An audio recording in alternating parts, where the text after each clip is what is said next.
This series, The Shock of the New, is about an old subject, almost 100 years old, the art of our own century, modernism. The key word of the new century was modernity. Modernity meant believing in technology and not craft, in human perfectibility, not original sin, and above all, in a ceaseless consumption of things and the images of things. If you were a Parisian alive in 1890 and you wanted to show a visitor what modernity meant, you pointed to this structure, the tallest man-made object on Earth, the Tower of Babel of the new machine age.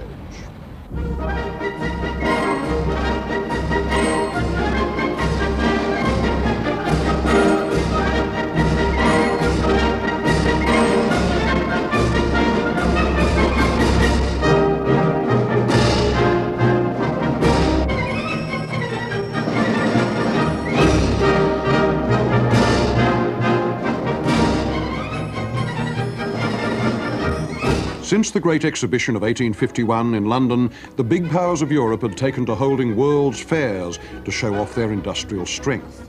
Paris scheduled one for 1889, the 100th anniversary of the French Revolution.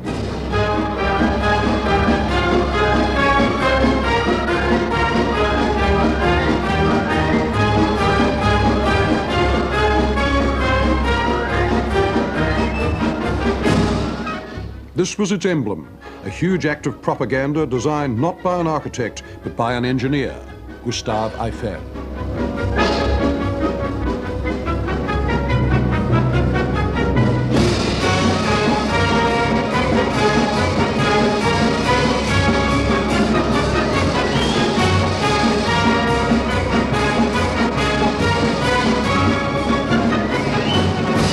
The tower was the static totem of the cult of dynamism, a colossus planted with spread legs in the middle of Paris. Its shape alluded to the human body and to the colossi of the past. It was the guardian of the future. It summed up what technological progress meant to the men who ran Europe at the end of the 19th century, the promise of unlimited control over the world and its wealth. The most visible sign of the future was the automobile, and this is the first public sculpture ever set up in its praise. It commemorates the great road race of 1895 from Paris to Bordeaux and back, which was won by an engineer named Émile Levasseur in the car that he designed and built himself, the Ponhard Levasseur 5. It could do about the same speed as a jumping frog, but not very much more. Nevertheless, Levasseur's victory was of tremendous social consequence because it persuaded Europeans, both manufacturers and public alike, that the future of road transport lay with the internal combustion engine and not, as many had thought before, with either electricity or steam.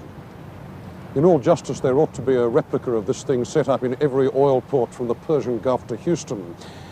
But if it looks somewhat ludicrous to us as sculpture today, that's because of difficulties between sculpture and the new convention of the machine. A stone car. The idea seems surrealist to a modern eye.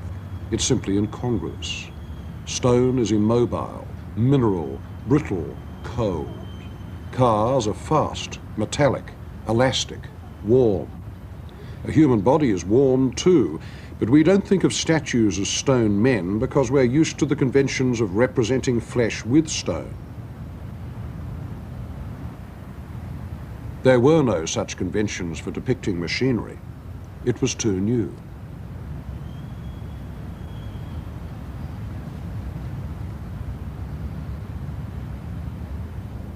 But the conditions of seeing were also starting to change, and the Eiffel Tower stood for that too. What counted was not so much the view of the tower from the ground. It was seeing the ground from the tower. Nobody except a few men in balloons had ever seen this before. There were individual pilots who saw the sight from their planes, but it was the Eiffel Tower that gave a mass audience a chance to see what you and I take for granted every time we fly. The Earth on which we live seen flat as pattern from above. The Eiffel Tower was therefore a pivot in human consciousness, and that view of the city seen by those hundreds of thousands of visitors was as significant in 1889 as the sight of the Earth from the moon would be 80 years later. Through the medium of technology, culture was reinventing itself everywhere.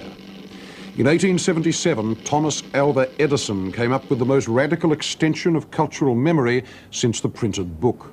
He invented sound recording, the first human utterance ever retrieved. I designed my original tin-foil phonograph in cylinder form and gave it to my faithful John Crucy to make. He made fun of it. I was almost as surprised as he was when the first model introduced Mary Had a Little Lamb, which had shouted into it. The place was white as snow, and everywhere that Mary went, the lamb was sure to go. In 1879, Edison invented the incandescent filament bulb. The fairy electricity was now let loose upon the world. Thus amazing people who had up to now depended upon gas and whale oil to see at night.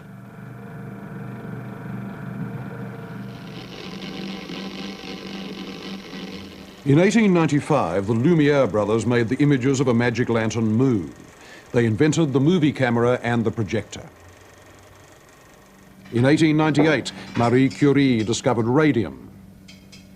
In 1901, Guglielmo Marconi sent the first transatlantic radio message along the Virgin airwaves from Cornwall to the east coast of America.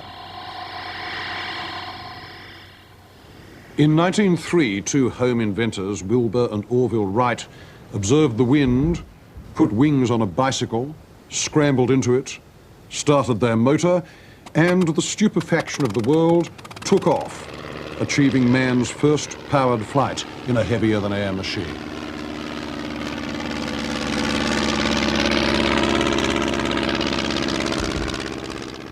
In 1905, an obscure physicist named Albert Einstein developed the special theory of relativity, the basis of the largest change in man's view of the universe since Isaac Newton. He ushered in the nuclear age with one formula. E is equal mc squared, in which energy is put equal to mass multiplied with the square of the velocity of light, showed that very small amount of mass may be converted into a very large amount of energy. Very few people understood it, and nobody could foresee its implications. By 1913, Henry Ford had so developed the idea of mass production that the car, running on Mr. Dunlop's pneumatic tyres, ceased to be a toy for the rich and became every man's chariot. The Wright brothers had only got a few yards off the ground, but within 6 years, a French aviator named Louis Blériot managed to pilot his buzzing wooden dragonfly from one country to another, from France to England, across the vast cultural divide of the English Channel.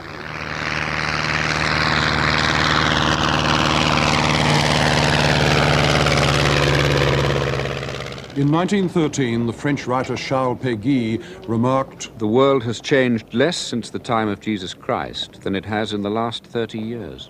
He was right, and it was a widespread feeling. For the essence of the early modernist experience was not the specific inventions. Most people weren't affected by a prototype in a lab or an equation on a blackboard. Not yet. No, the important thing was the sense of an accelerated rate of change in all areas of human discourse. It provided the feeling of an approaching millennium, a new order of things, as the 19th century clicked over into the 20th, the end of one kind of history and the start of another. Soon after Blériot flew the Channel, his little monoplane was carried in public procession through the streets of Paris and installed in a church, for all the world like the relic of an archangel. And such was the early apotheosis of the machine. But to have a cult does not mean that the images automatically follow. The changes in man's view of himself and the world between 1880 and 1914 were so far-reaching that they produced as many problems for artists as they did stimuli. For instance, how could you make paintings that would reflect the immense shifts in consciousness that this changed technological landscape implied? How could you produce a parallel dynamism to the machine age without falling into the elementary trap of just becoming a machine illustrator? And above all, how? By shoving around on a canvas sticky stuff like paint on a static surface, could you produce a convincing record of process and transformation? Now, the first artists to come up with a sketch for an answer to this were the Cubists. Since the Renaissance, almost all painting had obeyed a convention. It was that of one-point perspective. Perspective was a geometrical means for producing an illusion of reality, for showing things in space in their right sizes and positions. Nevertheless, it was an abstraction.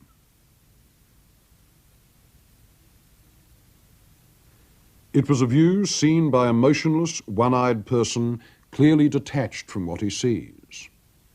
Perspective gathers the visual facts, and it stabilizes them. It makes a god of the spectator, who becomes the person on whom the whole world converges, the unmoved onlooker. Cubism argued that reality includes the painter's efforts to perceive it. Both the viewer and the view are part of the same field. The first artist to explore this idea, and finally to base his work on it, was Paul Cezanne. The question of why the paintings that Cezanne made in his old age were to have such a vast effect upon the history of art can't be answered in terms of style. What they proposed was more radical than style. It was a fundamental argument about the way that we actually see. He wants to show the process of seeing, not just the results. And he takes you through this process. You share his hesitations about the position of a trunk or a branch, or the final shape of a mountain and the trees in front of it. The statement, "This is what I see," becomes replaced by a question, "Is this what I see?" Relativity is all. The idea that doubt can be heroic if it is locked into a structure as grand as the paintings of Cezanne's old age, that is one of the keys of our century and a touchstone of modernism itself. Cubism would bring it to an extreme. The idea began here at 13 Rue Avignon in Paris in 1907 in a warren of cheap artists' studios called the Bateau Lavoir, or laundry boat. It was set off by a Spaniard, Pablo Picasso, then aged 26. Picasso's partner in inventing Cubism was a slightly younger and rather more conservative Frenchman, Georges Braque. In the public eye, these men didn't exist. The audience for their paintings might have been a dozen people, and this meant that they were free, as researchers in some very obscure area of science are free. Nobody cared enough to interfere. They wanted to paint the fact that our knowledge of an object is made up of all possible views of it, top, sides, front, back. They wanted to compress this inspection, which takes time, into one moment, one synthesized view. One of their experimental materials was the art of other cultures, oceanic and African, as despised as they then were. At the time, there were no museums of tribal art like this one to consult. One of the mild ironies of Cubism is the extent to which it was helped by the French Empire in Africa. Picasso and Braque both owned African carvings, but they had no anthropological interest in them at all. They didn't care about their ritual uses, they knew nothing about their original tribal meanings or about the societies out of which they came. They simply used them formally, and in that regard, Cubism was like a small parody of the imperial model. The masks were simply raw material from the darkest Congo, like copper or palm oil, and Picasso's use of them was in effect a kind of cultural plunder. But then why use African art at all? The Cubists were just about the first artists to even think of doing so. 130 years before, when Benjamin West admired the cloths and the clubs and the carvings that had come back from the Pacific with Captain Cook, no Royal Academicians then took the cue and started painting Tahitian style. When Picasso started to produce what was in effect white art in blackface, he was saying what no 18th century painter would ever have imagined himself saying. He was proposing that the tradition of the human figure, which had served Western art so well over the preceding centuries, had at last run out, and that in order to renew its vitality, you had to look elsewhere, in effect to look to those folks in Africa with rhythm. This was not so much a gesture of homage in the direction of the blacks, though, as it was a successful raid on them by the whites. What Picasso did care about was the formal vitality of the carvings, the freedom to distort. And something else. They were, to him, in the most literal sense, emblems of savagery, of violence transferred into the sphere of culture. But this did produce the painting whose shock value provoked Cubism, and this was Les Demoiselles d'Avignon.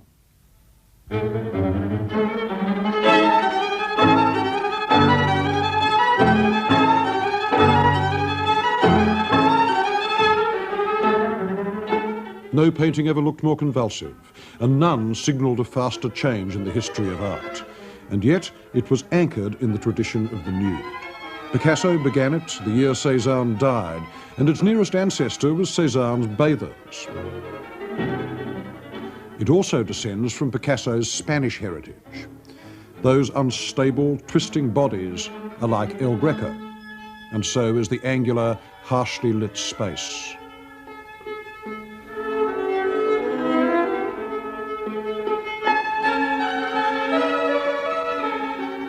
The 5 nudes are chopped into planes and arcs as though the brush were a butcher knife. Their mass is breaking up, and even today you think of dismemberment. Even the melon looks like a weapon. The space is flattened like a squashed box, as solid as the figures. And in the midst of all this violent abstraction, the masks. The 3 on the left are derived from archaic Spanish sculpture. The 2 on the right from African carvings. All of them staring with the hypnotic fixity that Picasso would always give to the eye. Picasso never liked the title. He called his painting the Avignon Brothel because there had been a whorehouse on the Carrer d'Avignon, or Avignon Street, in Barcelona when he was a student. His original idea was to paint an allegory of venereal disease called The Wages of Sin, a man carousing in a brothel and another man coming in at the left with what was going to be a skull, that very Spanish reminder of mortality. In the final painting, though, only the nudes are left, archaic and aggressive, and their cult is the fear of women. No painter ever put his anxiety about castration more plainly than Picasso did here, and the combination of form and subject was alarming to the few people who saw Les Demoiselles. Georges Braque was horrified by its ugliness and intensity. But he painted a relatively timid and laborious response to it, and from then on, Braque and Picasso would be locked in a partnership of questions and responses, roped together like mountaineers, as Braque memorably said. Picasso cleared the ground for Cubism, but it was Georges Braque who, over the next 2 years, 1908 and 1909, did the most to develop its vocabulary. They say the fox knows many things, but the hedgehog knows one big thing. Now, Picasso was the fox. He was the virtuoso. Braque was the hedgehog, and the one big thing that he knew was Cezanne, with whom he identified to the point of obsession.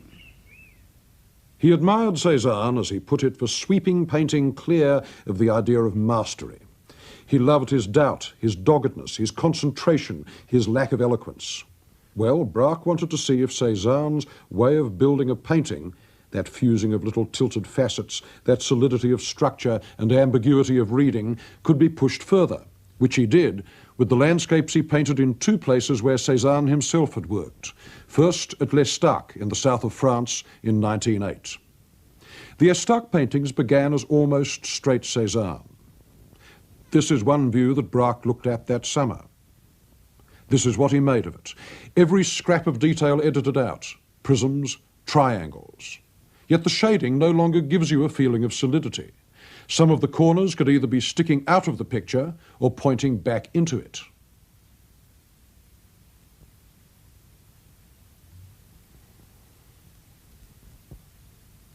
In the summer of 1909, Braque went painting closer to Paris, in a village in the Seine Valley called La Roche-Guyon. The valley's lined with chalk cliffs, and there's a castle built into them. It belongs to the La Rochefoucauld family, and Braque made it his motif, that jumble of planes and gables and spires stacked up against the cliff. Moreover, on the top there's a 13th century Norman tower, and it was in ruins when Braque saw it, as it is today, but it gave him another part of his motif, a big strong cylinder on top. So there was this, from his point of view, nice rhyme between the actual forms of the landscape and the shapes that he wanted to put in a painting, between those planes ascending the cliff, going in and out, pressed forward by the cliff itself, which blocked off the perspective. This was what he painted.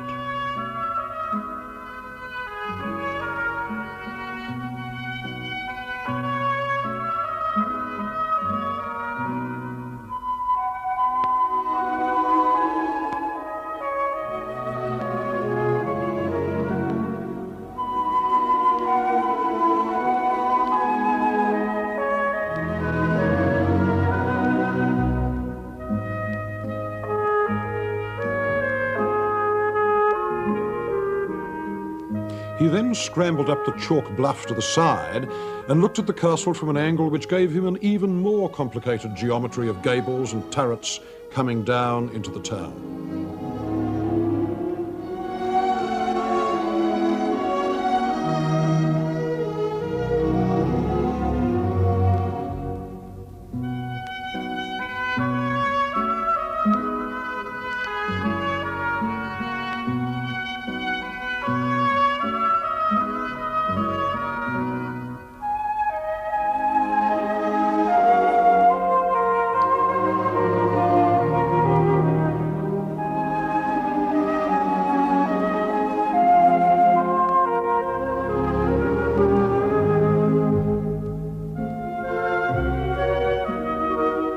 So would Braque have invented Cubism on his own?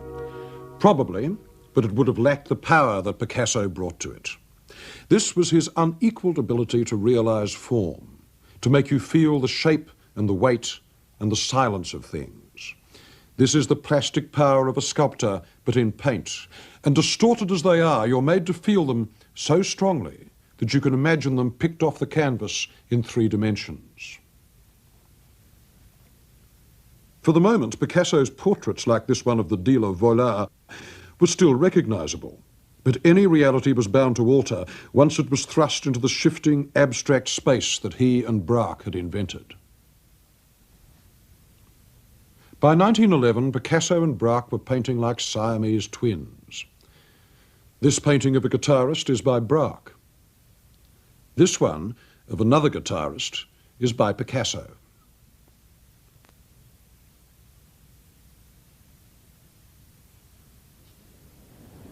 Their paintings of this period are virtually indistinguishable except for fine differences of handwriting. Without the labels on the gallery wall, you could hardly guess which painting is by which of the 2 painters. All this break-up and shuffling. Nobody had ever painted more baffling images. Nothing is constant. Every shape is a report on multiple meanings. It's an attempt to set out the world as a field of shifting relationships that include the onlooker. They were trying to paint process.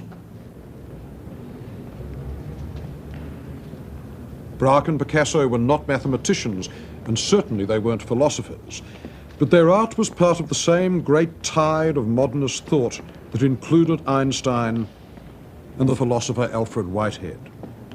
The misconception which has haunted philosophic literature throughout the centuries is the notion of independent existence. There is no such mode of existence. Every entity is only to be understood in terms of the way in which it is interwoven with the rest of the universe.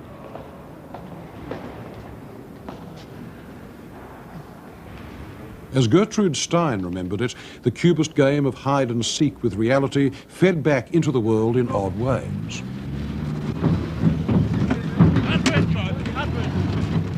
The first year of the war, Picasso and myself were walking down the boulevard Raspail. All of a sudden, down the street came some big cannon. The first any of us had seen painted, that is, camouflaged. Pablo stopped. He was spellbound. "C'est nous qui avons fait ça," he said. "It is we that have created that." And he was right. He had. Camouflage was Cubism at war. And ever since, the Cubists' delight in ambiguity, what is seen and not seen, has had its ominously practical uses.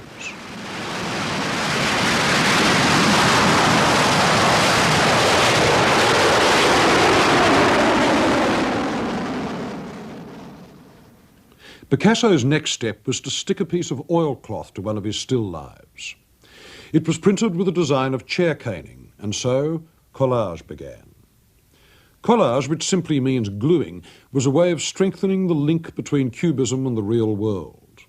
It gave Picasso and Braque bigger and bolder shapes to play with, and these shapes were real things, emblems of the industrial present, newspapers, packets, wallpaper, and the fake wood graining that Braque had learned to do when he was an apprentice house painter in Normandy.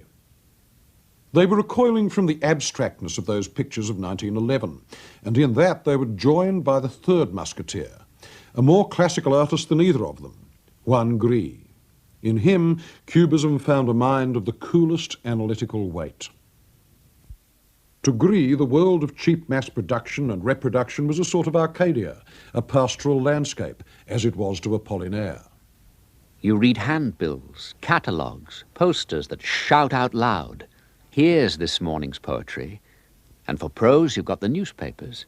Sixpenny detective novels full of cop stories, biographies of big shots, 1,000 different titles, lettering on billboards and walls. Door plates and posters squawk like parrots.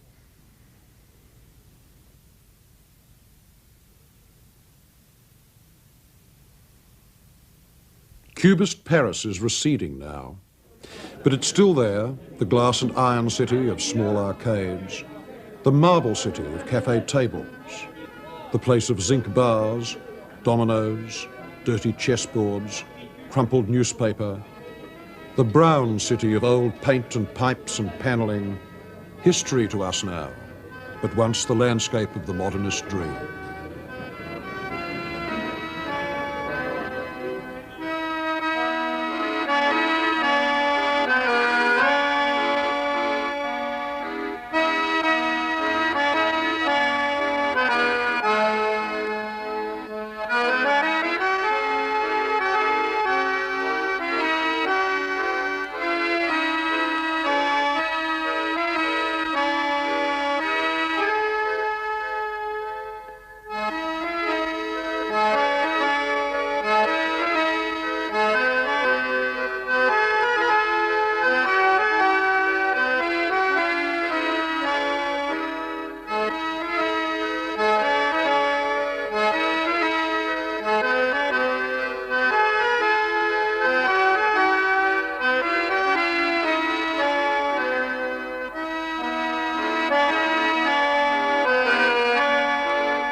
The fourth major Cubist was Fernand Léger.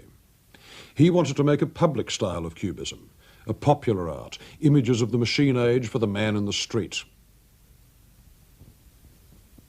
He was the son of a Normandy farmer, an instinctive socialist who became a practicing one in the trenches of World War I. I found myself on a level with the whole of the French people.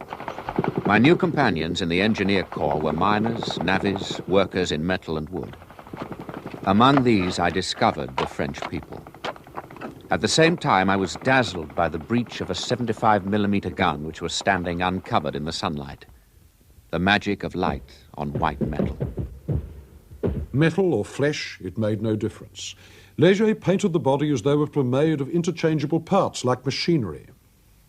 The soldiers' insignia on these card-playing robots might as well be factory brands.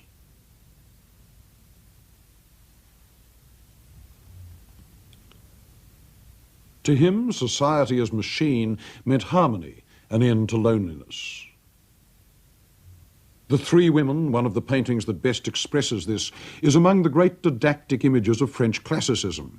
This philosophical harem is Leger's vision of human relationships working as smoothly as a clock, with the binding energy of desire transformed into rhymes of shape.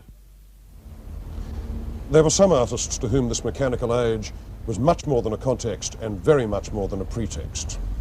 They wanted to explore its characteristic images of light, structure and dynamism as subjects in their work.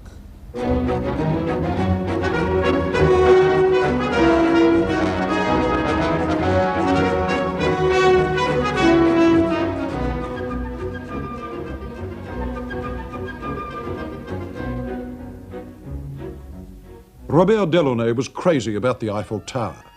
He thought of it as a new Tower of Babel, emitting a clamour of tongues from the first radio system installed on it in 1909.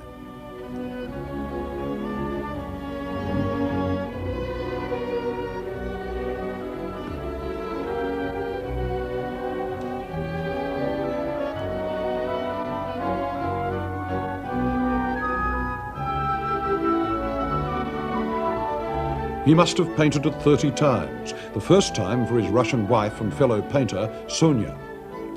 Light seen through structure. It became a theme, his fundamental image of modernity, that great grid rising over Paris with the sky reeling through it.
Delaunay also painted windows, landscapes of Paris seen as though through a prism, and Apollinaire illustrated them with words.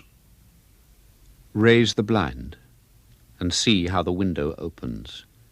If hands could weave light, this was done by spiders. Beauty, pallor, unfathomable indigos, from the red to the green, all the yellow dyes. Paris, Vancouver, Hyères, Maintenon, New York, and the West Indies. The window opens like an orange, the beautiful fruit of light.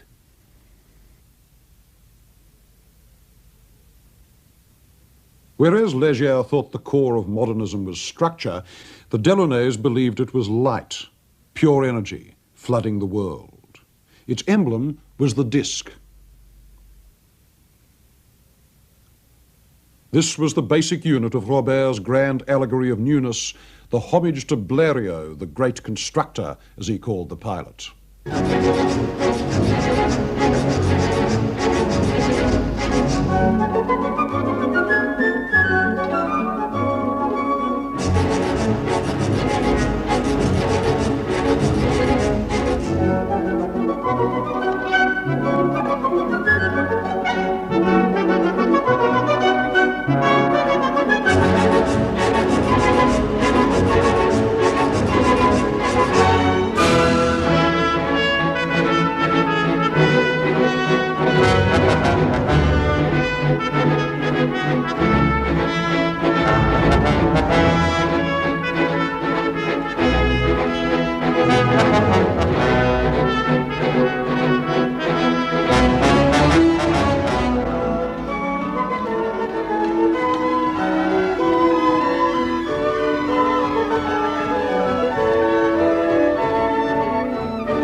effects of today's museums, with their lovely white walls and their feeling of a perpetual presence, is to make art seem newer than it actually is. You have to pinch yourself to remember that when the paint was fresh on those Cubist Picassos and Delaunay's, people wore hobble skirts and they rode around in machines like this one, sitting up front of the driver. And that feeling of disjuncture, the sense of the oldness of modern art, becomes acute when you reflect upon the only art movement that came out of Italy in the 20th century. Futurism was the invention of Filippo Tommaso Marinetti, part lyrical genius, part organ grinder, and part fascist demagogue, and by his own account, the most modern man in his own country. When right-minded people between the wars thought of modern artists as subversive buffoons, their image was formed by Marinetti. He was a genius at publicity, and he used every trick to get it for himself and for the futurist painters. Posters, leaflets, demos, meetings. He even invented the happening, montage in real time, with poems and declamations, paintings and music, all on stage at once. He took his roadshow everywhere, even to Russia. Erster Akt.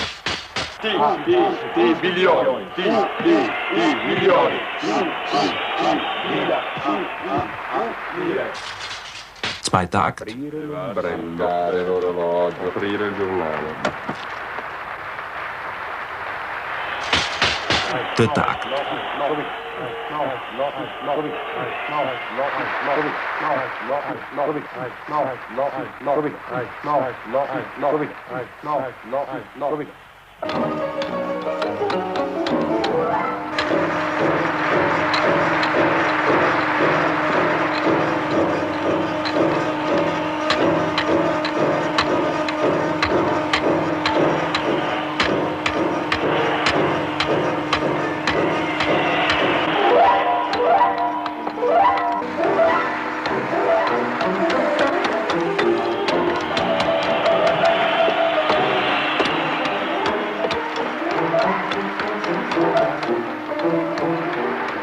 Marinetti called himself the caffeine of Europe. He was the first international agent provocateur that modern art had. The name Futurism was a brilliant choice, challenging but vague, but the central idea that Marinetti trumpeted forth in the first Futurist Manifesto in 1909 was that the machine had created a new class of visionaries, himself and anyone who cared to join him.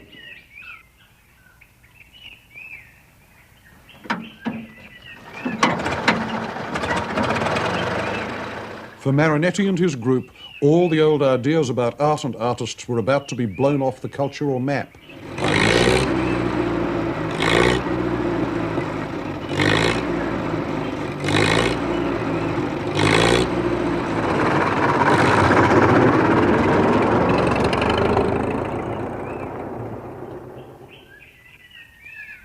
You needed to come from a technologically backward country to love the future as passionately as Marinetti did.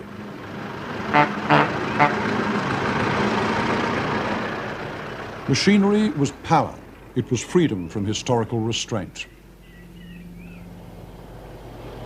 Manifesto of Futurism. 1. We intend to sing the love of danger, the habit of energy and fearlessness.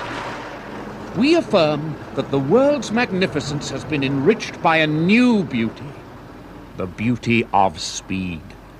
A racing car whose hood is adorned with great pipes like serpents of explosive breath. A roaring car that seems to run on shrapnel is more beautiful than the victory of Samothrace. We want to hymn the man at the wheel who hurls the lance of his spirit across the earth along the circle of its orbit. But we want no part of it, the past. We, the young and strong futurists. So let them come. The gay incendiaries with charred fingers. Here they are, come on. Set fire to the library shelves. Turn aside the canals to flood the museums. Oh, the joy of seeing the glorious old canvases bobbing adrift on those waters, discolored and shredded. Take up your pickaxes, your axes and hammers, and wreck the venerable cities pitilessly.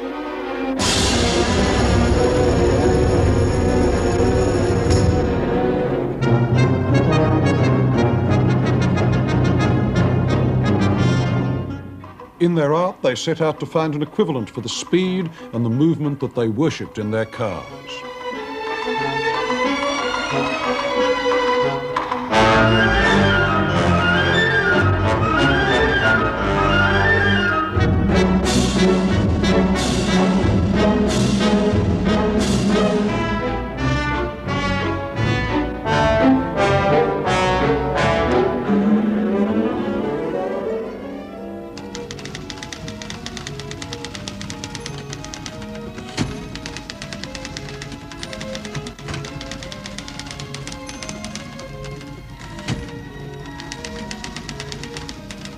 They kept issuing manifestos, operatic love letters to industry and hymns to the beauty of its products.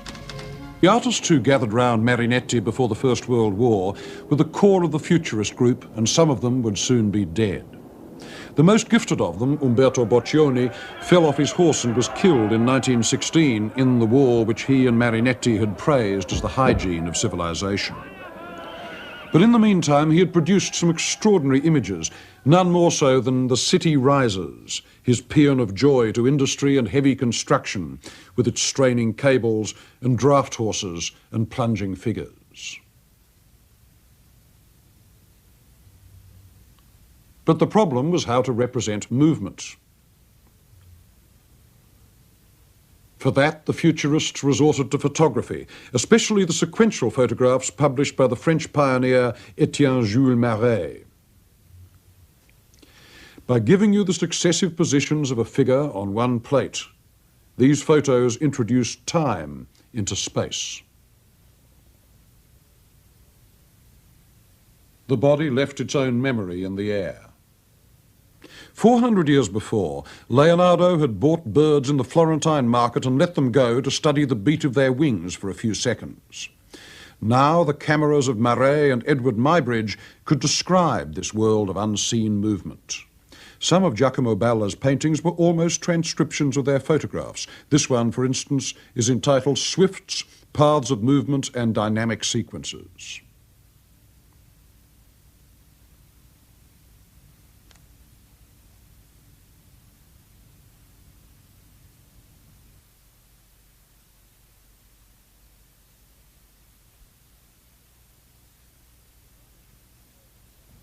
Dynamism of a dog on a leash was a glimpse of boulevard life with a fashionable lady, or at any rate her feet, trotting her dachshund, a low-slung modern animal, the sports car of the dog world, along the pavement.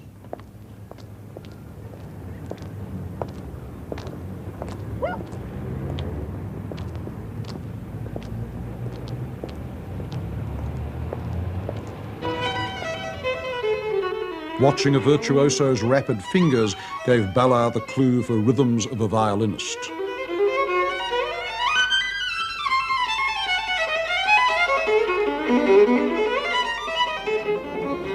As well as movement, they wanted to paint noise. This painting of Boccioni's is called The Noise of the Street Penetrates the House. Futurism loved any noise that was dissonant, loud, or made by a machine. The most ambitious effort to paint equivalents for sound and movement was Gino Severini's picture of a cabaret in Paris where he and the Cubists used to go, the Bal Tabarin. Like them, Severini loved common popular entertainment.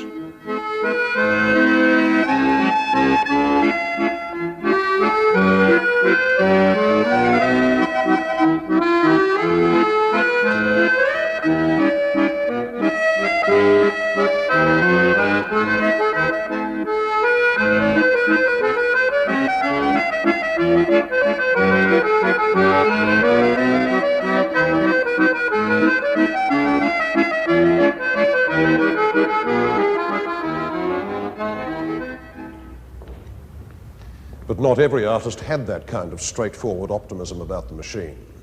There were some that viewed it with more irony and detachment, more like voyeurs than participants, because they perceived that the thing was more than a tool, more than simply an extension of the manufacturing self. Having been made by man, it had become a perverse but substantially accurate self-portrait.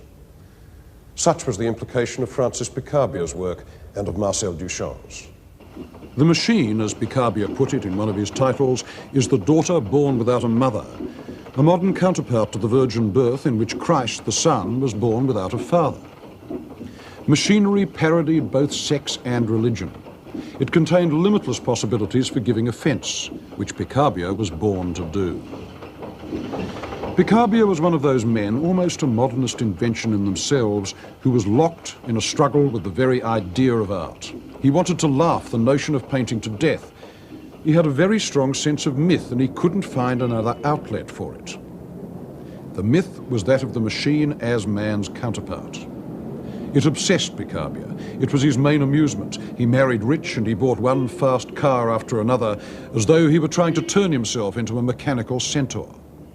It was also the theme of his art, the body as machine. In 1914, he painted an enormous image of a sexual encounter with a dancer called "I See Again in Memory My Dear Udny."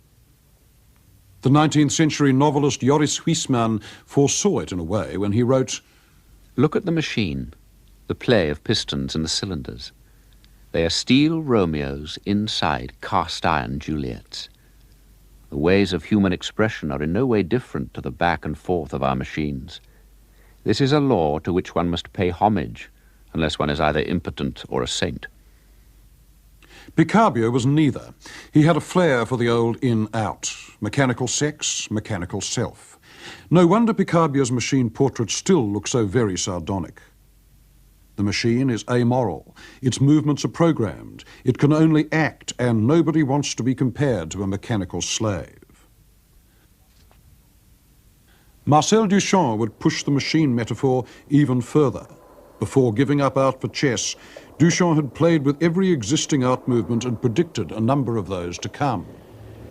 Well, when you are 15 and paint like the Impressionists, you're experimenting with yourself, so to speak. You don't know what you're going to do. You don't know even that you are going to do anything else. It took me 10 years or a little more to change the style, or at least to say, well, there's nothing more in the Impressionism to find, and I tried to find something else.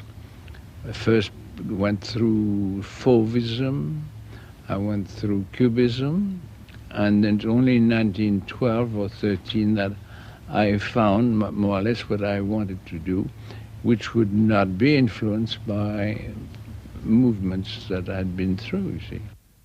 The Nude descending a staircase is one of the half-dozen most famous paintings of our century. It's a transcription of movement based, again, on Maret's photographs.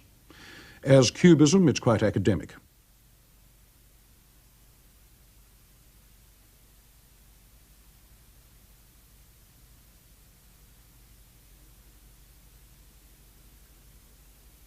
When the American press saw it, it was seized on as a supreme joke. But the Cubists themselves, back in Paris, were not amused. When I came with my Nude descending the staircase, they didn't see that it applied to their theory. It was not an illustration of their theory. And in fact, it had more than Cubism had, that is the idea of movement, which the Futurists had at the same time. So they thought it was too much, neither one, nor Futurist nor Cubism, and they condemned it. But it did open up the way to Duchamp's most influential work, the large glass, which he left unfinished after 8 years. Like the Nude, the glass treated the body as a mechanical object. Why on glass? Duchamp explained. Because mainly the transparency of the glass. I wanted to. I had always noticed that the trouble with an oil painting and easel painting is you never know how to do the background. You make a portrait or you make some scene or some still life, and then comes the background. What are you going to do in the background? You put something in the background and it's always false, or at least very seldom justified. It's just a filling up canvas. With a glass, you don't have to do that. The glass is transparent, and you put anything behind you wish, and you change it every day if you wish as well. And that was for me an element of novelty to convince me I could go on with it. There's also some kind of literary part to it. was intended to have every item on the glass, every little design on the glass explained with language, with words. It was nothing spontaneous about it, which of course is a great objection on the part of aestheticians. They want the subconscious to speak by itself. I don't care. And it was the opposite in that way. So at the end of 8 years, even not finished, I decided to stop. So what is this thing? Well, it's a machine, but we'd be better off calling it a project for an unfinished contraption that could never be built because its use was never clear, because in turn it parodies the language and the forms of science without the slightest regard for scientific probability or cause or effect. Supposing that an engineer were to use this thing as a blueprint, he'd be in deep trouble, because the large glass is never explicit, and looked at from the point of view of technical systems, it's simply absurd. The notes that Duchamp left to go with it are the most scrambled instruction manual that you can imagine, but they're deliberately scrambled.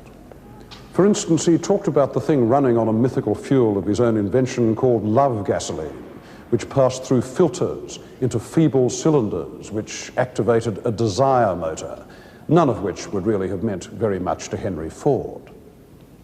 But this is a meta machine that takes us away from the real world of machinery into that of allegory, with the naked bride up there perpetually disrobing herself in the top half, and down below the poor little bachelors in their empty jackets, endlessly grinding away, signaling their frustration to the girl above them. In fact, this thing is an allegory of profane love, which Marcel Duchamp would have us believe is the only sort that is left in the 20th century. Its real text was written by Sigmund Freud in The Interpretation of Dreams, published in 1900. The imposing mechanism of the male's sexual apparatus, said Freud, lends itself to symbolization by every sort of indescribably complicated machinery. But the male mechanism of the large glass is not imposing at all. The bachelors are just uniforms, like marionettes. According to Duchamp's notes, they try to indicate their desire to the bride by making the chocolate grinder turn, and it grinds out an imaginary milky stuff like semen, which squirts up through those rings, but can't get into the bride's half of the glass because of that bar. And so the bride is condemned always to tease, and the bachelor's fate is endless masturbation. In one sense, the bride stripped bare is a glimpse into hell, a peculiarly modernist hell of repetition and loneliness. But you could also see it as a declaration of freedom, if you recall the crushing taboos against masturbation that were in force when Duchamp was young. It was the symbol of rebellion against one's parents, and to that extent, the large glass is a free machine, or at least a defiant machine. But it was also a sad machine, a testament to indifference, that emotion of which Duchamp was the master.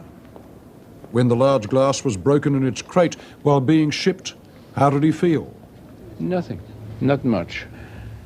I was, well, no, I was not, because I'm fatalist, maybe, enough to take anything as it comes along. And fortunately, a little later, when I look at the brakes, I loved the brakes. It happened to be that two panes, glass panes on top of one another, with paints on it, holding a bit.